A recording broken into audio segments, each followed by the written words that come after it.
Today is day 31, and we're going to talk about really celebrating. We all know the challenge of watching others succeed around us and wishing we were succeeding too. Can we really celebrate others' successes even when we're not part of the win? You can when you listen to people, care about people, and remember that we're trying to love others like God loves us.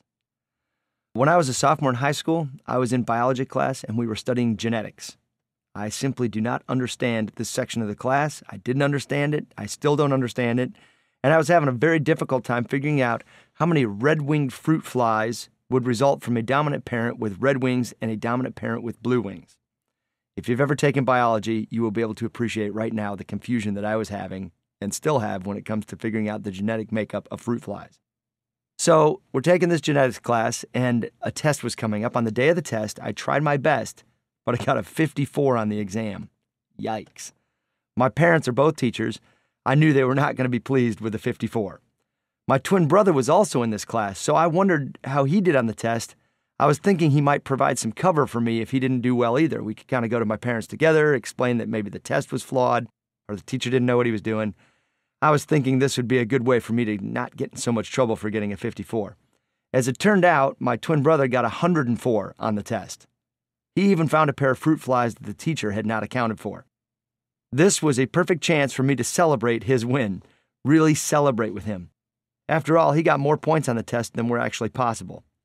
We can celebrate others even when we're not winning. That's the heart of Jesus, looking for ways to value, esteem, and celebrate other people. There are probably some people in your life that really need you to celebrate them. You have to look for them, and then you have to go and actually celebrate them. I had a chance to do this in a big way when I was in the 11th grade. I was coaching the Special Olympics in Denver, Colorado. I coached the team of 8th graders with everything I had. We celebrated these athletes with every basket. It was great to kind of see the light come on in their eyes when they made a basket, and the whole team celebrated every accomplishment. Those moments of attention and affirmation can change a person. So what we have to do, if we're going to be like Christ, is find those moments and then celebrate those moments in other people's lives. Do you know how to really feel joy and happiness for your friends, your siblings, and others around you when they win?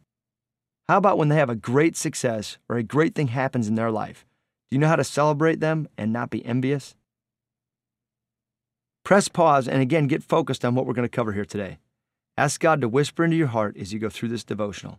Ask Him to actually challenge you today. Turn to the book of Philippians chapter 4, verse 4.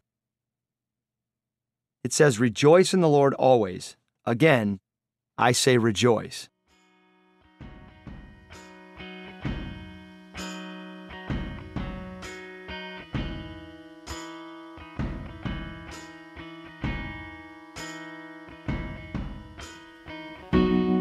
What is the difficulty in rejoicing always? Would you say it's even possible to rejoice always? If you think it's possible, why do you think it's possible? And if you don't think it's possible, why not? Do you think there's a difference between rejoicing and being happy? If so, what do you think the difference is? In chapter 2, verse 4 of Philippians, it says, "Each of you should look not only to your own interests, but also to the interests of others." What is typically your first reaction when someone you know succeeds? Are you excited for them, or do you wish that it happened to you? Think of a time when you had a really great success, or when something great happened to you. What happened when you told people about it? How did their reaction make you feel? Take a moment to consider what these two verses are telling us to do. They instruct us to rejoice always. In other words, look for the good purpose God may have. Be joyful and rejoicing. They also tell us to look to the interests of others. Stay aware and get excited with others about the good things that happen in their lives.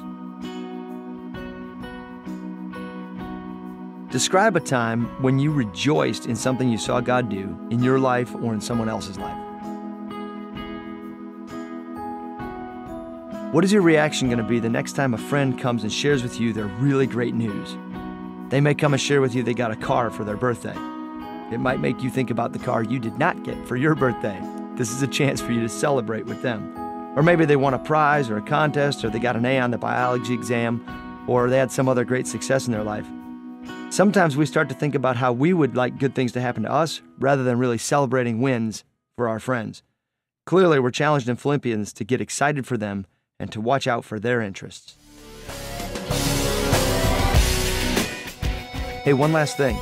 Today, find things to celebrate in others' lives. Go out of your way to find people and celebrate them. Make others the center of attention. You can do this as you listen to them and believe the best about them. Make someone else a hero today.